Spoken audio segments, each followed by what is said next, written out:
ร้านแล้วก็เกาะไว้นี่นะยับตัวนี้นี่กี่ผู้สูงมั้ง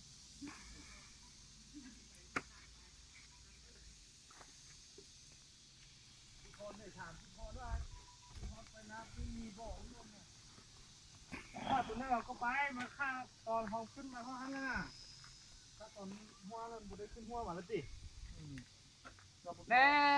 คนวันที่ลงไปแม่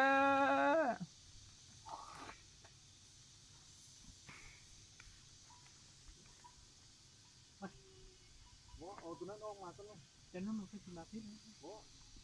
เจ๊เสื้อเหรอวะยังดิมีเชือกอยู่ได้น่ะเอามาแกะมันก็ไม่เอามันไล่มาหาโมนี่เราจับเอากดจักมันก็ไปไล่ทางนั้นไปมาทุกคนไปไล่มาไล่อย่างนี้ไปเขาไปไล่ไปมันซนกันเลยดิคอยจะไปรัดพุ่นมันจะไปพุ่นนะมันขึ้นแล้วดิอุ้ยโอ้นี่สีดำเอาลงมือเด้อมาไล่มาโอ้บอกเพิ่นเอาด้วยใครบอกเอาเมื่อไรเลยก็ได้โทรไม่เขามีโทรศัพท์อ่ะเขาจะเอาบ่ได้มาจะอะไรเขาจะมีเงินหรอ10 บาทแล้วด้วยโทรศัพท์พวกไหนพอเบ็ดตัวน้อย2 ตัวนี่บอลบางที12 ตัวบ่ต้องนับตัวน้อยเด้อโอ้ยตัวนึงอยู่เนี่ยนับให้มาครบกี่2 ตัวยังไงมาเจ้เสื้อเนาะ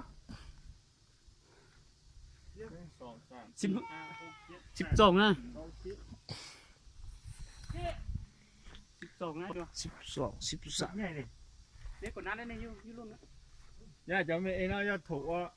นุ่งตัวสีตัวนี้1 cổ nóนุ่งว่าจะ1 cổ sắt đỏ nó đóถูกแสงตัวน่ะ